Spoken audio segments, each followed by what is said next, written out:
Yeah, hello and welcome to our lecture series, Climate Protection. Today, Christian Niederstätter is our guest.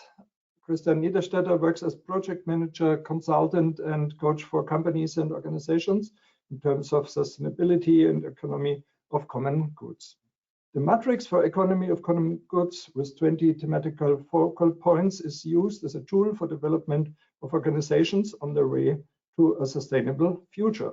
This fits very well to our lecture series. The title of his presentation today is "What can the economy for the common good contribute to climate protection? Transforming economy for people and planet." Welcome, Christian Niederstätter.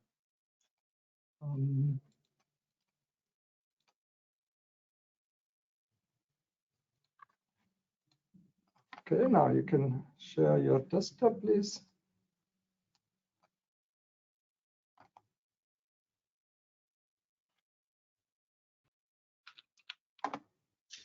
So, thank you very much first of all, for the invitation. It's a pleasure for me to be here with you and talk a little bit about the economy for the common good, which is really an important model or became a really important model for me the last couple of years. Before we go into the topic, I just want to share what I plan to talk about for the next hour or so, so that you have kind of a roadmap in front of you. First of all, I want to share how I got in touch with sustainability, because that might be interesting for you as well. Where do I come from, and why is sustainability now interesting for me, and why the economy for the common good? Then I will explain briefly what the economy for the common good is all about, what's the history, what's the meaning behind, and then we will talk about our core topic of today: what can the economy for the common good contribute to climate protection? And of course, we will have plenty of time and room for any open questions and discussions. So briefly about my background. My background is I was a controller, a numbers guy, for 15 years, working for an international multinational company.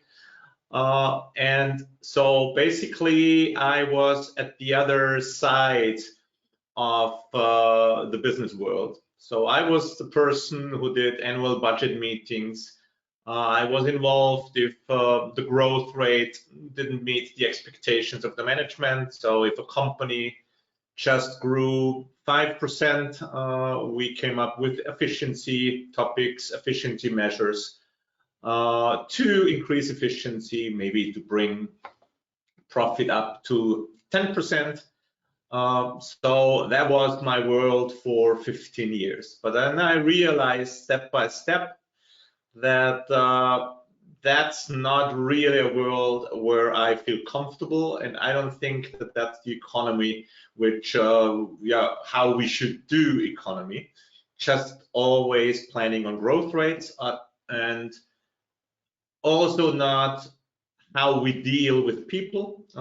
So people considering as a resource to create profit, which kind of HR, human resource, stands for it. But it's never the person behind, it's always the resource.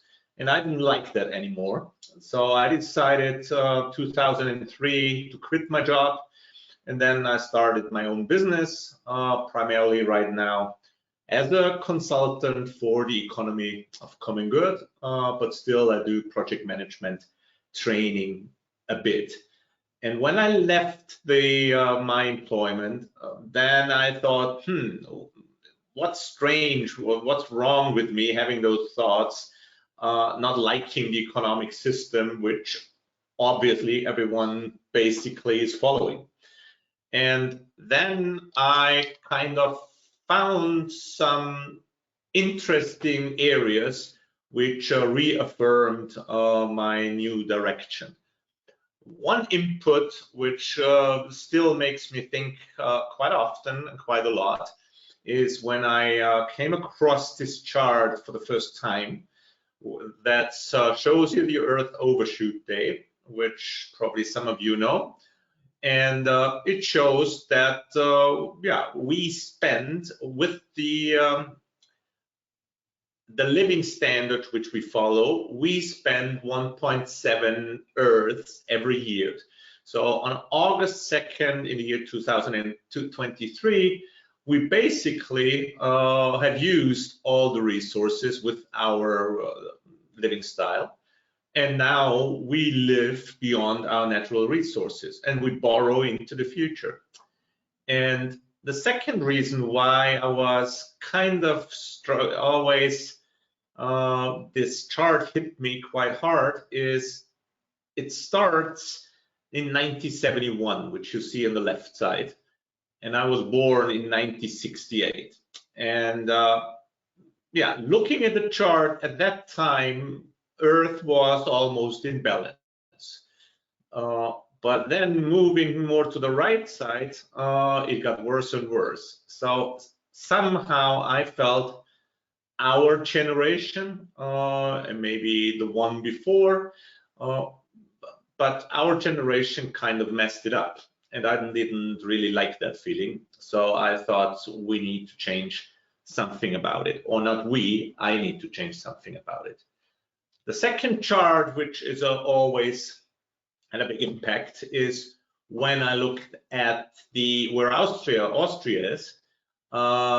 If everyone in the world would live like we are living in Austria, we would have spent all the resources on April 6th. So basically after 3 months, we have used our kind of entitled spending.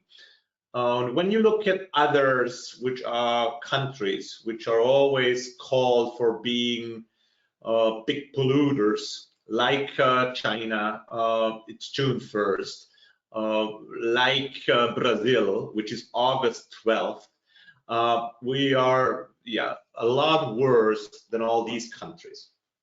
So that's was the second context thought, where I said, well, I need to change something because the economy and how we live cannot continue forever.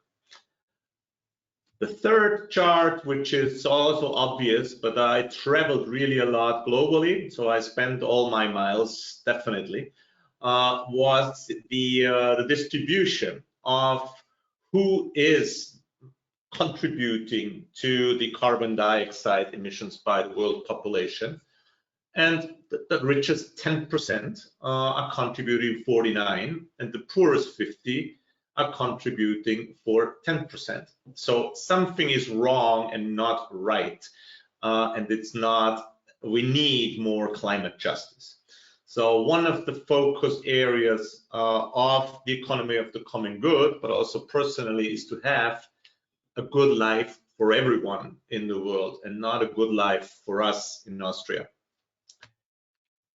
And then I came across this chart and I thought that's exactly what I was thinking, that not the left side of the chart should be the economy, so that the environment and society are for the economy, but the economy needs to be a part and deliver to a good society and to the benefit of the environment. So it switches the priorities, and this chart for me still is the best chart, where I like to have the economy. We will not succeed without the economy, but I think we need to change the economy being an instrument to make a better society and a better planet. So we need a mind shift and a transformation. I also came across a model from Mr. Kotler, one of the most famous marketing guys, who originally has published the 4 Ps as a marketing mix: product, price, place, and promotion, to sell more because that's kind of the model to increase sales. He has then published recently a new marketing philosophy, 3.0, where he replaced the 4 Ps, product, price, place, promotion, by 4 different Ps. It needs to be people-oriented, planet-oriented, and prosperity-oriented. And prosperity is, for me, the synonymous for common good. It's not profit, it says prosperity. And the 4th P would be right in the center of those 3 other Ps. It's about purpose. Doing things which can create purpose and create impact in our economy, that should be the new paradigm. And therefore, when I then found out what the economy for the common good is all about, which is value-driven, I realized that the economy for the common good just reflects those 4 Ps perfectly. And that's why then I moved on to the economy of the common, for the common good. Which you might have heard also when you think about or when you involved in any change management models, is a theory U, very interesting thought by a guy, Otto Scharmer, and he published the theory that we need to develop from an ecosystem to an ecosystem. And again, that was another support of my thoughts that there are other people out there who think differently from mainstream economy, that there are people who publish on that.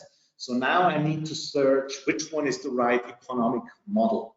And this one brought me then to, we need change, and we cannot correct the path which we have done, the path of the capitalistic system, by continuing as we did over the last 30, 40 years. So the economic system brought me then to the economy for the common good. And the economy of common good was founded by Christian Felber, 2010. And it stands basically for a movement for sovereign democracy. So for people participation in all processes, so that we have the power to make change happen, that we get involved and we get a vote. It also stands for a way to the ethical market economy. It doesn't stand, because that's one of the big concerns or comments you get from critical people, that it's communism. It's not. It's just a different approach to the market and market economy, which is, in the main goal is to fulfill the needs of the people and to have a good quality of life for everyone. Everyone means globally, not everyone in our city. And of course, for peaceful togetherness. Togetherness within, for all people in peace, but also with the planet. So we have here the environmental component as well. How big is this movement right now? It's small, so 10 years, it's developed nicely. So right now you probably have 1,000 companies which are part of this movement. You have about 5,000 members. You have about 170 local chambers, regional groups where people meet, where they try to create some impact. You have 44 municipalities, and I will talk about that in a minute, who are getting involved and think about that they want to organize their municipality along the guidelines and the values of the common good. And Last but not least, there are 35 countries, mainly where it started, Central Europe and South America.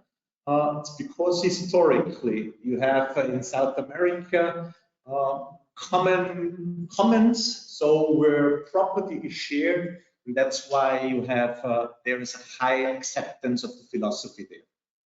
Start slowly, we are spreading into Italy, Spain, Portugal, but also in the Netherlands and also some Asian and African countries.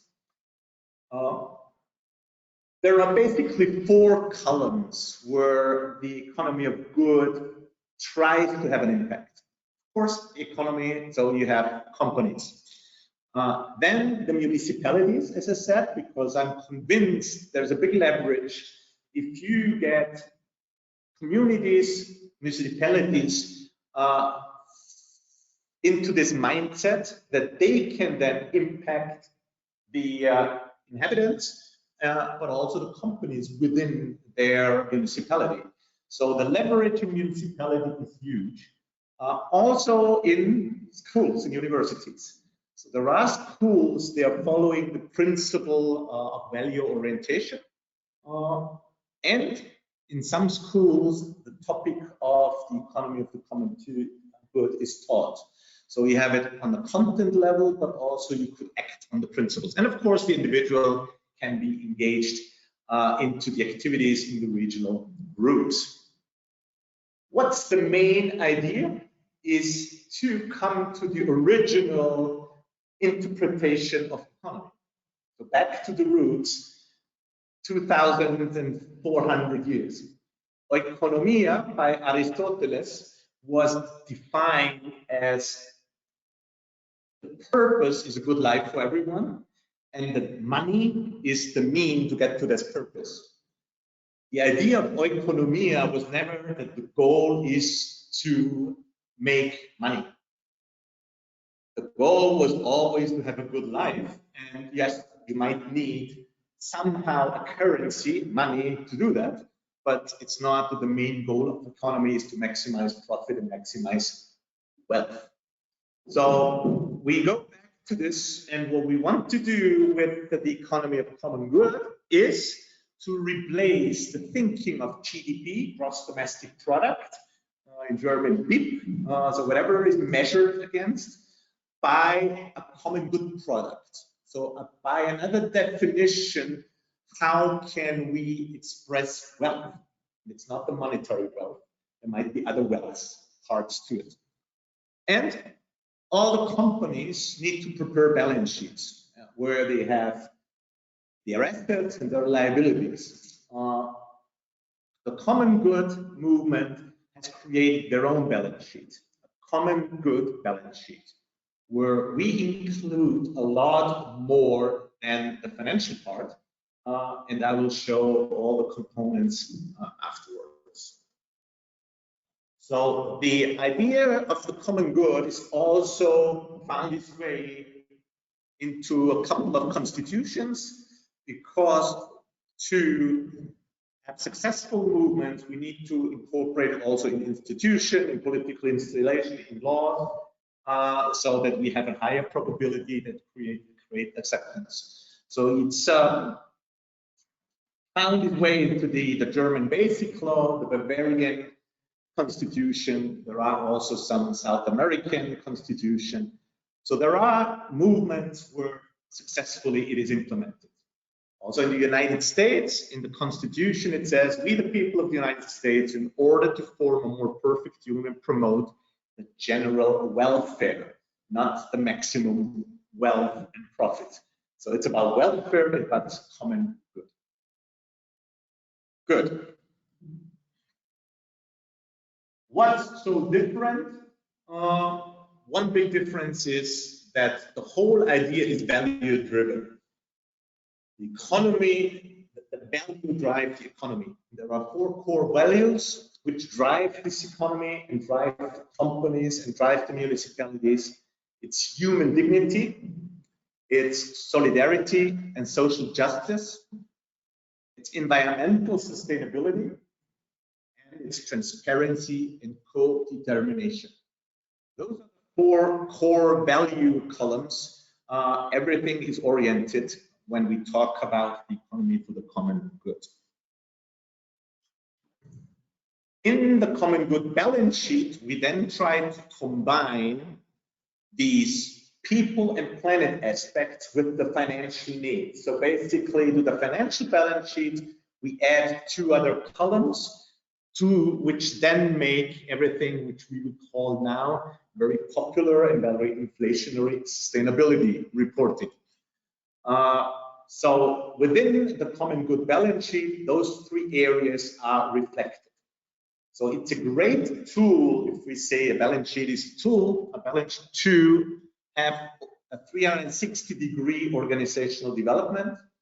And we will talk about that a bit later also for reporting needs if they are required. And they are required now since a couple of years, but we will talk about that maybe in the Q&A session. So how does this matrix, and that's the core tool for the balance sheet, look like? You see on the horizontal axis the 4 core values.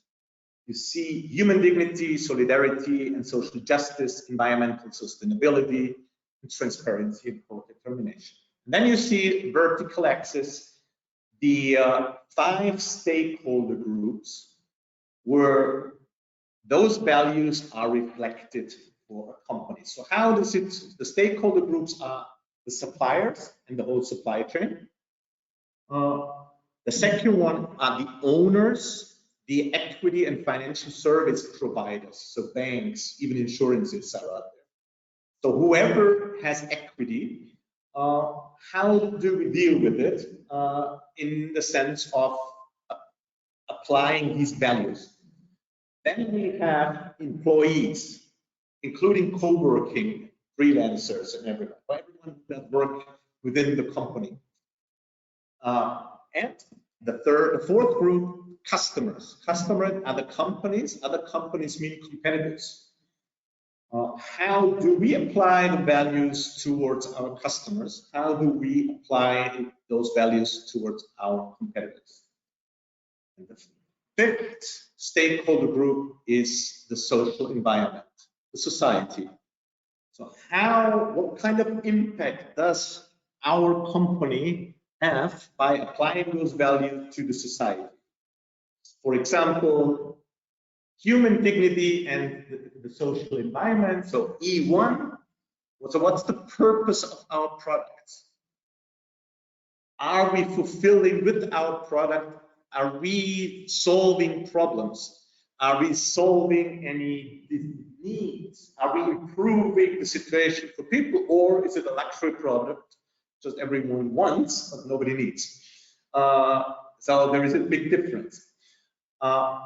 So all our companies which start to think along these lines will work with this matrix and look how they apply those values towards the stakeholder group. So you have 20 fields of evaluation, and you evaluate all of them when you then prepare your balance sheet. So you write comments, and I will show you an example on one of these matrix elements so that you understand what it's about. So you have human dignity in the supply chain, and then you get a score. So you get a common good index. If you would have the maximum of 50 points for one matrix field, you would collect 20 multiplied by 50,000 points, which would mean you are almost perfect. You are a role model in sustainability and working for the common good. There is no company who has that yet. I think there are some companies which are around 750. That's the best practice or very good practice. So you start evaluating yourself where you are, and you get your points. There is also auditors who then audit your balance sheet, like the financial balance sheet, so you have an independent statement instead. There is also an approach which we call peer group approach, where other companies assess your approach, and it's kind of a cooperative approach, which is really a benefit of working together, addressing the topic. What is the idea? And that's unfortunately the movement is not there yet, but it's the idea is if you have more points, you should have a benefit. For example, reduced tax rates, better loans, or the effect of the interest, maybe lower tariffs, import, export, because you can prove that you can contribute a lot to the common good. You're not taking away anything from the community, you're contributing to the society. By doing that as a company, you should have benefits. Also in public tenders, also in research corporations, in funding, in subsidies. So there are multiple effects which could happen by showing what you are one of the good ones. There is also an idea to all these companies should have a label on the products. You might know, like you scan it with your mobile phone, like code check, for example. So you can check it, you can clearly see, that's the amount of points. This company is doing this proactively with suppliers or with the employees, so you get a short statement. So that would be the future scenario, that you could get that labeling system and immediately would know where it comes from, how the company acts in the market. So what I would like to show you not too excessively is that you get a feeling how to work with the matrix. And I've selected this one matrix field, environmentally friendly behavior of staff, where we would see how is environmental sustainability applied at the stakeholder group of employees. And we will dig into it a bit. I copied some parts and chapters out of the manual. Now into the next slides. The idea is not that you read everything. It's just I wanted to get across to you how the manual is structured, and so that you get a feeling how everything is set up. So if we will talk about now C3, we would check what is an economy of good company about. So you have clear directions. What is about, what are the questions for the report, and there are some indicators. How do you measure it? And an economy of good company is about create environmental awareness, first of all. So there is training for employees, what is good and what might be improved. Second thing, it creates awareness for mobility. So how do you get to your workplace? Public transfer, car, airplane, whatever. So what is to the benefit of the community, and maybe what is at a disadvantage? And if you have other ways to improve your environmental consciousness within the employees. So that's another part which is you need to document. And then food is another thing. So how do you, if you have canteens and so on, what kind of approach do you have on food? Is it that you provide healthy food, local food, regional farmers food, or if you have McDonald's coupons for your employee? Is it that you move more to the vegetarian part? What's the percentage of meat you provide? When you do a catering, how do you organize catering? So, and then after you've documented, you assess it. And there are a couple of levels of the evaluation from 1 to 10. And 0 is baseline. 0 means we fulfill all the legal requirements. We follow the law. 0 point, because you don't add anything, you just follow the rule. And then, if you are a bit more proactive, you try to work your way up the steps. If you start initiatives slowly, thinking about it, and we say, well, we provide fruits every Friday. That's a start. Starting point, you might move to the level 1, getting started. The next level in advance is you have started multiple initiatives in this area. You have kind of first experience, you have already your lessons learned, you try to improve. And then you get to the experience where you really have over a couple of years standard processes, standard procedures on environmental behavior of the employees. All the employees would be self-motivated to come up with ideas how to improve. So you have a creative process. And the last category, which is of course, to be aimed, the exemplary. So you are kind of best practice. You have new creative ideas, which you could then kind of recommend to other companies. And you say, well, this one really worked well for our employees. Our employees like that a lot. So we would kind of recommend to use or adapt that as well. So that's kind of the evaluation scenarios you would run and go after you have done your analysis where you are when you come up with your new measures and activities. And there are in the manual evaluation tools which could support, so you can have guidelines like in all manuals. And there are also some negative aspects. So when I mentioned before that you can reach altogether 1,000 points, you can reach, if you're kind of the worst example, minus 3,600 points, because the negative aspects, they have a bigger significance if you have negative points. So if you have a lot of company cars where they spend having a lot of emissions, or you have a lot of flights, short distance, for example, from Innsbruck to Vienna, instead of taking the train, that would be probably a negative factor and negative aspects. So you look at negative points, and that impacts, of course, your overall performance. So that's how the matrix is structured, how the companies then could apply this matrix. They would go through field by field, 20 topics, see also what is their major focus. It's an illusion that all the companies then work on all 20 of them with priority mitigation activities.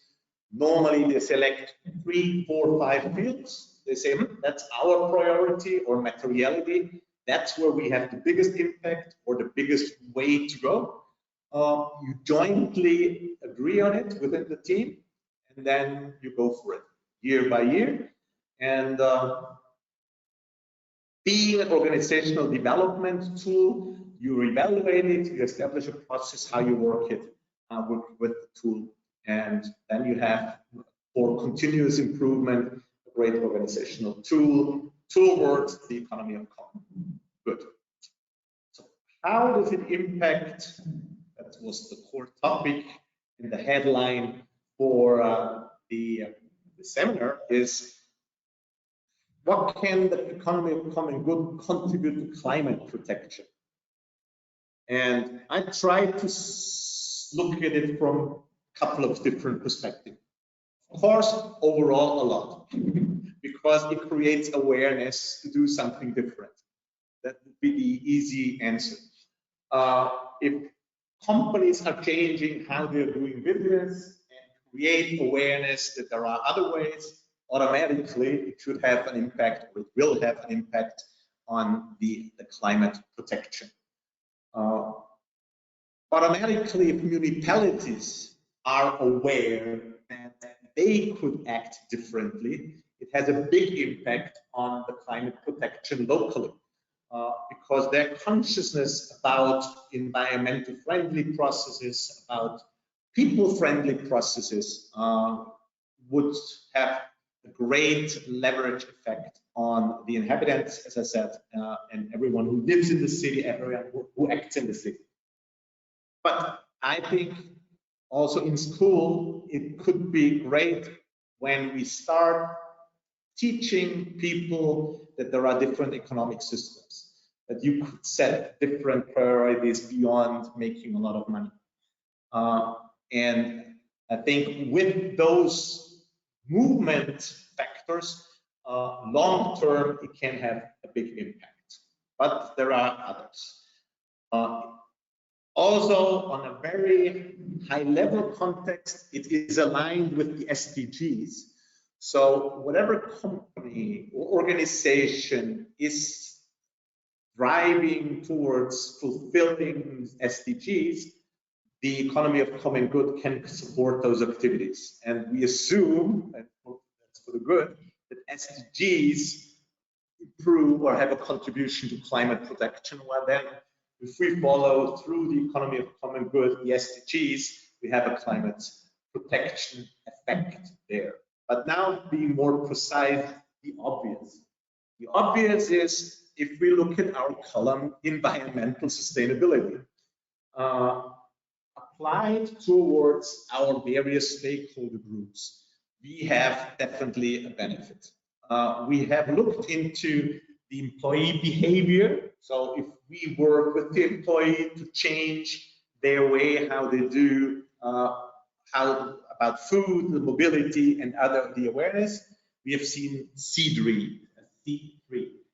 Now we talk or look at about A3. A3 is about how do we apply environmental consciousness towards the supplier. And of course, it's about the life cycle of the product, about the materials they use, but also about the ways of transport, the regionality, all the impacts. So if we would look at suppliers, there could be a big impact on climate protection because we reduce, we have an impact on supply chain. We choose environmental friendly options when making purchases. We choose labels, and I will also look at that a bit later. And of course, we would avoid product and services, for example, Amazon, which we are not that environmental friendly, or which might have, where we might have other alternatives. It's not only Amazon, so there are other other companies out there, but it would be one example. So we would at least think about it, and that's the main thing. We start thinking about it. The second point is how would we use the funds, the money we create. Hopefully, we create money. That's the purpose of each or most of the companies, is to create money. But then it's how to apply it. And apply would be not maximizing the shareholder value, would be to invest either in social investments, either in corporations to support suppliers, to support customers, to support others, or in ethical investments, in new startups with impact. So all these things would be considered under B3. Where does the money, the excess money go, which has been earned in the company? And how do we invest that? And if we invested into the right things with impact, ecologically or socially, then the investment would be really good. It has a benefit to contribute to the society and to the planet again. So if we would look at what kind of impact does it have on climate protection where we use our customer? So the impact on the environment, use and disposal of products and services. So we look at the life circle of the products. So what happens at the end of use? We will then see like the model of circular economy.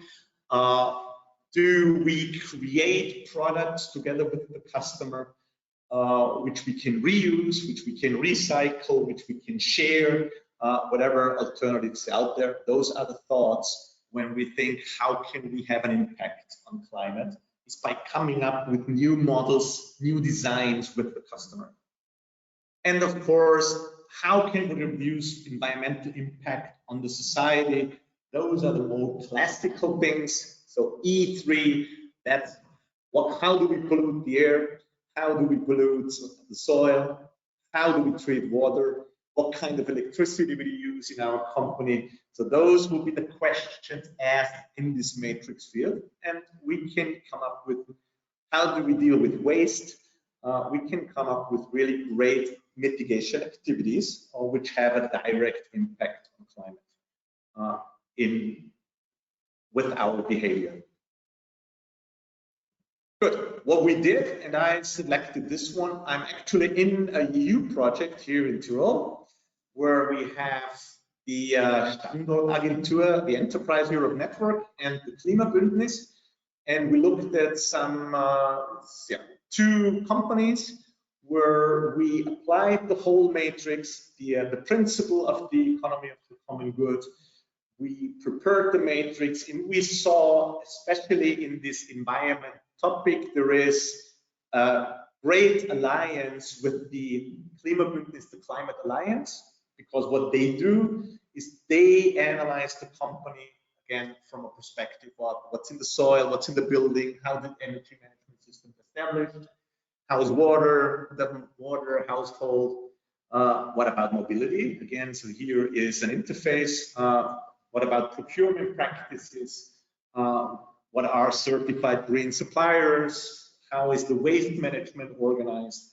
And how is the communication about environment done within an organization? So we had 2 role models, and we found out by having the activities in this column, there is easily big things or small things to be identified. You can achieve quick wins, and you can come up with long-term initiatives to have an environmental impact. Other thoughts where I think there is a big impact on climate. Once again, I go back to the suppliers. I think companies of the economy of common good, they treat suppliers differently. Supplier is not a supplier, and it's more a relationship cooperation. It's not a vendor-buyer agreement. You try to squeeze out the supplier to get the best price so that you can create the best gross profit margin. That's not the way. The supplier is someone, first of all, you establish a relationship. You want to come into a cooperation because your idea is to have long-term relationship, and therefore you need to sit and create common ground for this cooperation. So it's high transparency. You don't hide anything. The supplier doesn't hide anything. By this awareness that everything is transparent, also there are no climate or environmental sins tried to be hidden, because that's just not the way we work with suppliers, or companies work with their suppliers. The next thing is you try to get to regional networks. So regional means short distance, means open communication, means multiple meetings. So you build up relationship again.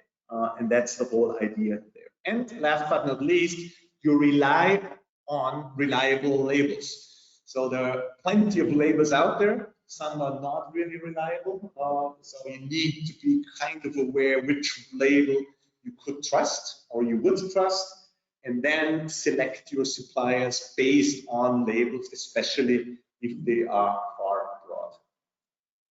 So the whole approach, I think, adds to your awareness in this climate protection emphasis. And now one short comment on on EU level, it's called the Lieferkettengesetz, which is the Corporate Sustainability Due Diligence Directive. So companies will be enforced sooner or later the big ones sooner, the small ones later, to report on suppliers, how they deal with suppliers. I think the big advantage for all the companies of the economy of common good is they already have that. They don't need to think about risks too much and report. They don't need to create something new, because if they do, if they follow the matrix and the values, they have everything they need. So there is no additional work for them. So where else can we contribute indirectly is by acting transparent.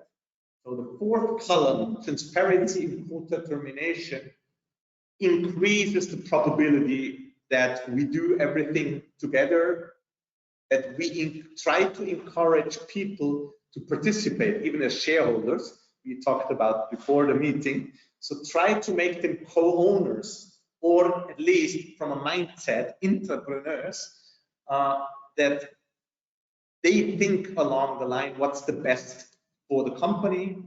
You try to involve also customer, what's the best for the company and your corporation, and also to the suppliers. So by this high transparency, you improve the probability that you have a transparent process along the values and an indirect impact on climate protection. If you're open with the society by whatever you publish, again, the society is quite critical. So if you do some things which you promised and you don't adhere to it, or they find out that it's kind of greenwashing, the society will be very fast, or social media is very fast. So it's better as a reliable company that you are transparent, you kind of walk the talk, and then I think you're safe, and that's what the companies of the common good should do. And that's now, I think, the last box I want to make you aware is E1, purpose. So it brings us back to purpose. The economies of the common good should think in this box about why are we doing business and what is our core mission and vision for this business. Should we offer products and services which are contributing to good life for everyone? That's the main goal. Should we satisfy the basic needs, or are we satisfying the basic needs? And by asking that, you come up with a clear long-term vision, which has definitely an impact, because you only produce things which the society needs, to fulfill the basic needs, and no additional waste of products, no additional overconsumption of things you don't need, and therefore it has an indirect benefit. There is a tool, well, there's one option, of course, with circularity. The circular economy model would fit right into this matrix element E1, that is, think about how to deal with an economy, with your product, how can you use waste, reuse the product, how can you create circular rooms, circular processes, in every layer of your business. So that would be E1. And there is a tool in the economy for the common good, which is called the business canvas, but the eco-good business canvas. Because the idea here is, when you start up a company, why not to start right? Meaning according to values, value-driven, and protecting the climate. So before you start it, of course, you have to put your things together, but think about what's the service you provide. You think about how you want to design your process with your stakeholders, with suppliers, how you want to deal and treat your employees. And therefore, this business canvas, which is a very standard tool for startups, has been now added with the values. So you see the core values in there, you see the stakeholders in there, so that you can design right from the beginning in a startup your new company according to the core values of the economy of common good and according to how I want to deal with the various stakeholder groups. And the idea is not to create unicorns. Those are these fancy animals on the right of the slide.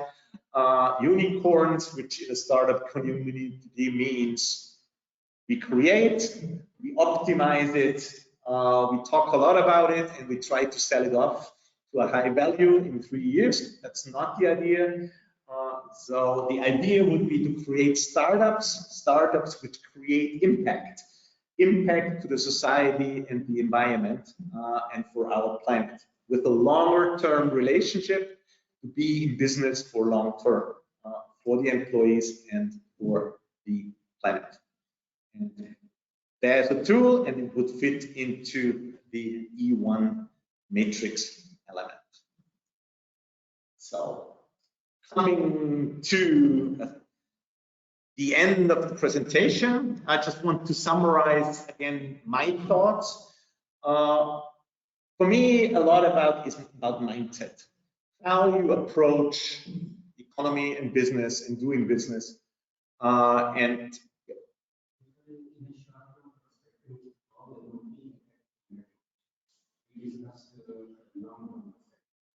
can you repeat that?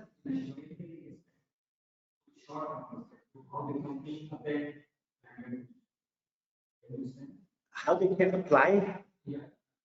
What? Yeah, well, we can in a plan. You select when you do a short-term perspective. You select how you deal, as I said, with employees. For example, the easiest example right now is how do people get to your workplace? You apply rules, and there is now initiatives called Jobrat, for example, where you get subsidies and you try to encourage people either using your bike or you're using the public transport. You can set for every new company, you define how you want to have it. And you say, for me or for us, if you're a smaller company with a few people or few owners, those are the values we want to stick in it. And I know there is always the compromise, but there are the core values. And you say, okay, that's the value. We might make a compromise now, but the long-term goal in 2 years, we want to be there. And you don't make a compromise on the way there. You might make a compromise at the beginning. And I think you need to have this vision that that's the value frame which is important for the company, and then you stick to this value frame. And by creating this value frame in the startup, you have a clear structure, and then you can design your actions and define your actions according to it, short term and then mid-term. Okay. Good. So for me, it's about mindset. It's how you approach. It's a perception of people. What do I mean with perception of people? I find still in a lot of companies, people are a resource. That's why it's called probably the HR department, human resource department. It's not a person. They're not people. It's a position. You are a position. You have a role, but you're not a person. And I think that needs to change because, yeah, it's people, and people are acting as humans, hopefully, and I think you can deal with them, and we need to create that. And perception of nature is the same thing. The planet is there with resources, and it's seen as a resource. We don't consider it as a planet, like a partner we need to take care of. And I think that needs change, and brings me back to the chart which I showed initially, that the economy needs to come to the position to serve the society and to serve the environment. I think then we are on a good path, and I think the economy of the common good can contribute a lot to it by the approach. And why should we join or someone join? It's because, yeah, it's a great way on sustainability. It has the 360 degrees. It's a great initiative for climate protection. It starts to transform the company. We are definitely not there yet, but it's an initiative and an initiative to do things in business differently. And last but not least, I think I'm convinced it's an employer branding benefit. We have seen now a lot of companies in the economy of common good, they have no problems finding new people because they adhere to the values, and younger generation, definitely younger than me, they of course like it. I think also older generations like it. That, yeah, the value and the person is the dominant driver. It's not the profit and the position or the resource. So I think employer branding wise, it would be wise for a lot of companies to go more on values and live the values, because green or pink washing or whatever washing pops up quite fast. But if you are honest about it, I think it increases your probability and chances on the labor market a lot. That would be intrinsic motivation to do it. Extrinsic is by reporting requirement, or if the bank wants that you prepare a sustainability report, then you need to think about what's the right tool, and is the economy for the common good maybe the right tool? Then you select tools because you are externally motivated. Ideally, it's intrinsic. To make a change or to contribute. So where are we with corporate social responsibility?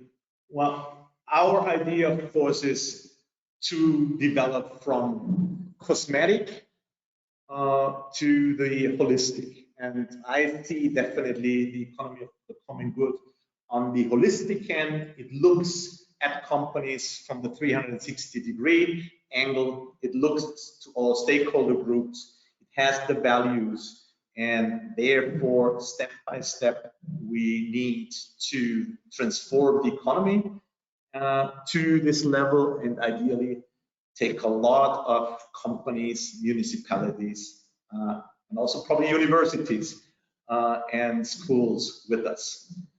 Well, yeah. Change is always multiple steps.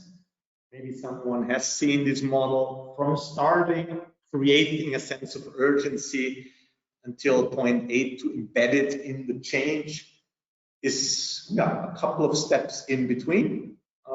It's a long way to go, but I think the economy for the common good has made quite good progress. I think the time is right now to think differently, and a lot of people, when you ask them if you think that the economic system is right now, say no, we think something has to change. The biggest problem is nobody wants to change.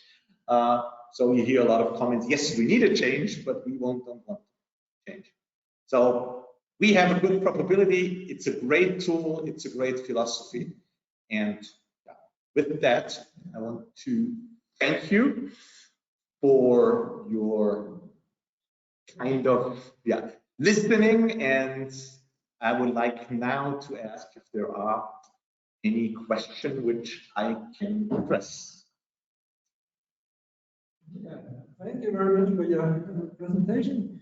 Let's have a look on the chat. If you want to ask questions, type in the chat, or you also can open the mic from the remote participants, or you, the audience. Yeah, you have a question? How can we compete globally, globalized world with these projects for a long term? Because money is always power to run business longer and smarter. Yeah. Well, the companies, the goal is not to make money. So the goal is, yes, we want to make money, but we want to make it differently first. So, and second is we apply the money differently when we have it.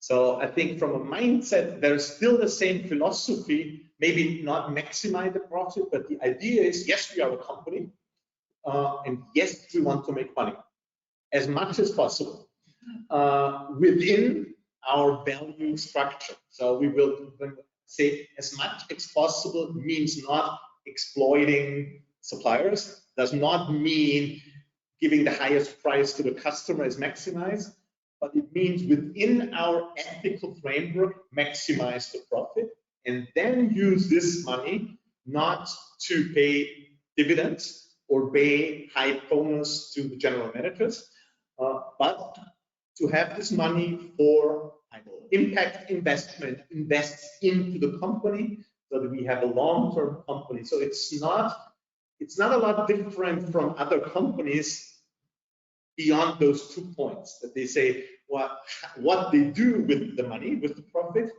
is totally different, and how to get to the profit is probably very different.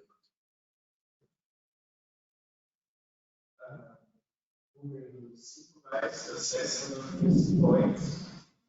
This is like for government. Yeah, the rate, there are a couple of ways. If you prepare your balance sheet, you rate yourself on your own. Create where do we think that we are. And if you do it on your own, you then have an auditor with an external auditor from like an external certification body, who then kind of assesses the audit and say, no, you are not at 3, but you are at 2, and makes this assessment. So it's an independent auditor, like in financial audits, you have the big ones like Pricewaterhouse and Boston Consulting. They don't do it, so it's within the economy for the common good. There are separate roles, and they do the assessment.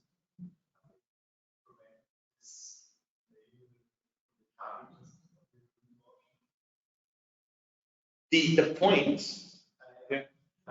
it's through the auditors. It needs to be through the auditors, and then what else you need to do is that you need to publish your report.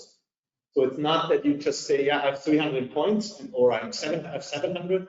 You need to publish and upload your report. That's a prerequisite, so that everyone who wants to read, can read your report. And because you need to answer it quite precise, I think the risk of greenwashing is limited. It's still, there is a small risk there, I would agree, like in every report, but I think it's limited. Also, this because, for example, the bio labels, the consumer just knows about the label and he trusts the label. Every product in the company you get products from. So you have no chance to read it even more complicated and figure out how green and good and friendly they are. So how can I ask the question? Yeah, I think there are.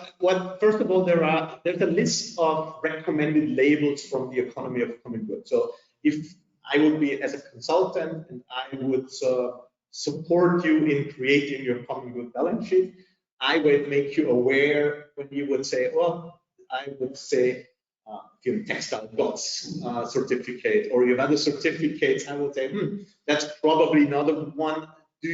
I would recommend to you that you look for other different certificates, because there's a list of kind of good certificates or better certificates, and there is a list of kind of dangerous greenwashing certificates.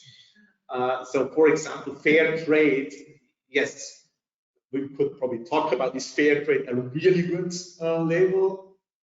I think I would cancel the really, it's a good label with room for improvement. There are some not so good things about the label, but it's better than having nothing. So it's kind of, yes, you would allocate the labels, and I or a consultant would make you aware on this kind of jungle of various labels, which one are the better ones and which one are the probably more greenwashing ones. So that would be the support you would get. And what I liked what you told about this peer-to-peer audit, That's also very interesting because sometimes you need very deep insight in the specialities of different kind of companies, and peer-to-peer you can do it really good because you have the knowledge for the audit, you know the insights. That's a good way, and this could also avoid greenwashing because these are really people who know what they talk about. Some danger inbuilt because they might be short-sighted or whatever on their topic, but on the other hand, they have deep knowledge. On the peer group, there are two approaches. There are peers within the industry. That would be what you explained. But sometimes it's nice that you have peers from totally out of the industry. And the nice thing is they ask critical questions. For example, like what you just said, why do you think that this label is a good one? And probably they start thinking because they're not within the industry. They just look at it as an outsider and say, well, you write in your report that this is a good label. Why do you think that's a good label? So they provoke different questions, and by a lot of the feedbacks we get from these not in groups is that this has one of the biggest benefits of peer groups, that they need to kind of reconsider what they write because sometimes they are so focused in their industry, they are stuck in their tunnel, that with this outside perspective, they learn a lot. So it's had, I think, benefit. Both approaches have a benefit. One is detailed inside discussion, and one is you need to step back out of your industry and say, well, now I have critical peers. How do I bring that across to them in the report that it's not greenwashing? And they will challenge it. So that's kind of the first challenge level.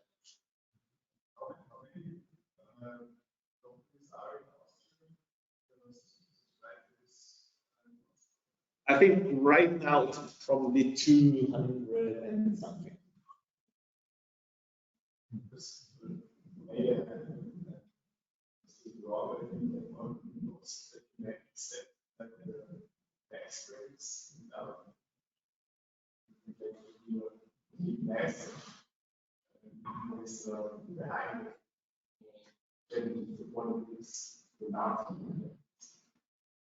Yeah. Well, I think it's, yes, I fully agree. So it's kind of, it is a way to get to the tax breaks. That would be the idea. You can imagine, of course, there are some organizations who are not kind of contributing and supporting the initiatives, which are the very traditional companies, or there are also very traditional parties which sometimes don't support these initiatives. So it's not an easy way, but I would fully agree. If there's more critical mass, and that's probably something also what I or consultants now need to take care of, there would be a higher probability to gain footage on those initiatives. For example, where you see it more because there is a bigger density of activities is in Spain, in certain areas around Valencia. So there is a cluster where they now have in the region, so the regional government, they have higher impact. For example, around Stuttgart, there is a huge community, and also Stuttgart now is basically using the economy of common good principles to manage their city. So they are now supporting within the city, of course, now the companies. They say yes, yes, that would be great to get critical mass, and maybe that's my task now to start in Tyrol to kind of. But that would be. You say it takes a critical mass, but to reach a critical mass, it takes some time. And I think that was your question on the short-term and long-term goals. So if you look at the climate change, we don't have a lot of time. So the time span to act is rather short. Do you think that the economy of common goods is fast enough to reach this critical mass in time for the climate change? I'm sure that in the long term it is a good solution and it will solve a lot of problems, but do you think the time schedule fits to the needed schedule for solutions in climate change? I think it probably will not be up for the economy for the common good to do that, but I think now the time, because of all the new, it's kind of a bit perverse, but the new rules on the EU level for the investments, for the investors, and the new rules on the EU level for reporting requirements for the sustainability reporting. They now trigger on the very high scale of the big money companies, the big investors and the banks, that they say, we need to change something, because otherwise we will not get the appropriate investments. They need to be somehow green. The large companies which are stock traded, they need to come up now with more in-depth reporting. I'm not a big fan of reporting, but if this reporting initiative and these laws trigger the pressure of mind shift, I think then a lot of companies say, if we need to do it, we might do it differently and go for the economy for the common good and not just do the reporting stuff. That's my hope. So right now, the sense of urgency was created at the EU level, more still in a bubble, which is sustainability. But I think we could now have a big benefit of this kind of creating awareness that we need, the economy needs to move. I think the very traditional economies, the industrial economies, they still think we do a little bit of optimizing the energy and we do a little bit optimizing our emissions, and that's it. But hopefully there are a lot of other companies who now want to have really a bigger change. The biggest impact we see from companies where the owner is still the manager. So because then the owners either are committed or not committed, but if they are committed, then the drive goes through the company. The bigger deficit is from manager-managed companies. That's where it's a bit tricky to get kind of a stick into the ground, because they have different interests and they probably don't think that long term. Yeah, I agree. And the EU regulations are an accelerator for this. They give the environmental framework, which accelerates the development. Yeah, maybe it speeds up. Now we need to kind of step in and use this acceleration room. I have a question to this point system in the matrices. You said you have a baseline, which is 0 point. This is the present practice. So what's the 0 level? So, but this also might change over time. So it already changes. It's good that it is changing. But does the scale then also change throughout time? So is the severeness of the scale always increasing from year to year, or only? You need, like in every balance sheet, like a financial balance sheet, you do it on an annual basis. This one you should do every second year. So you basically have your starting point, and now we say 150 points. As I said, it's a great tool for the organizational development. Of course, you want to increase in some areas your points. So then after 2 years, you say, well, we do an assessment, you do an audit, and then you say, okay, now I'm at 250. Next step, internally as a team, you take your priorities and say, how do we come to 400? So you slowly develop, but the targets is still like is always 1,000. The maximum is always 1,000.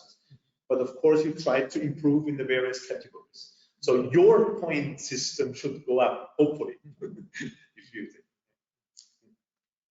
Just on the other hand, just from the electric devices, we have the same rating with A++, and 4. So there's a chance to let the numbers rise higher in a few years. But for the labeling, is your risk so will the cost of money for getting this label, if it is labeled from outside and improved, right? How can you provide that for the small companies? So there will be big companies that can finance it, but the small, maybe the small companies, they don't have the money to do it, but they want to be sustainable, but they show the label. Yeah. The label, when you mean the label on the product. Yes. Yeah, I think the company would be the easier one.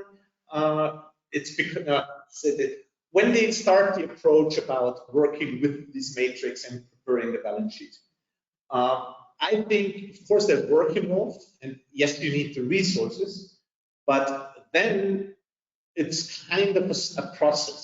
It's at the initiation, it takes certain efforts to make the original assessment, and then you make this matrix, and then you get points, and then you get certified and audited. So basically, then you have your label on it, that you're a kind of economy for the common good label. With 100 points or 600, you still have the label. To bring the label on the product with the QR code, again, that's not mature yet. That's the idea. That will be probably then a bit more trickier, and I'm not the expert how much effort it takes to QR code all the products, but probably that's not. But I think your question was on the other the external labels like fair trade or Yes, that's yeah.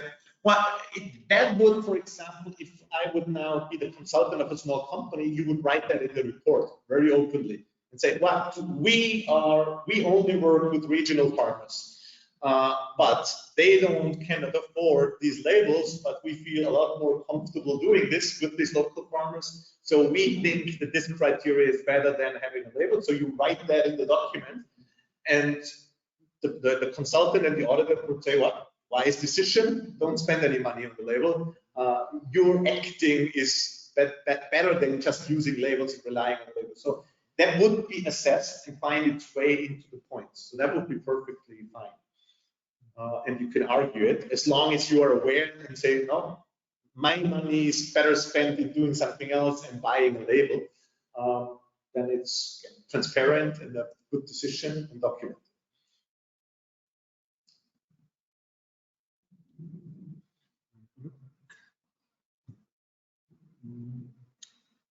Any other questions? You can type in the chat or just use the mic, or in the audience. Any other questions? So if you are interested in this point system from CO2 point of view, if you have had a look on our recordings of the lecture series on climate protection, we had one presentation. I think maybe you know him. It's about it's called 100 points. A good day, the 100 way. There are big databases behind. It's really scientifically grounded. And there you can have your own footprint of your daily life rated by points, similar like here. This is only one part of your matrix. It's on the CO2 and then the impact on the climate. But maybe it's interesting if you want to have a look on that. It's recorded. You can listen to the presentation. Yeah. Any other questions? Seems so.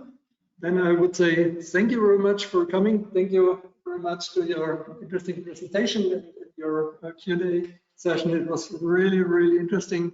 And so maybe upload the presentations for the owner. Then you can have further reading. And yeah, thank you very much, and see you next time.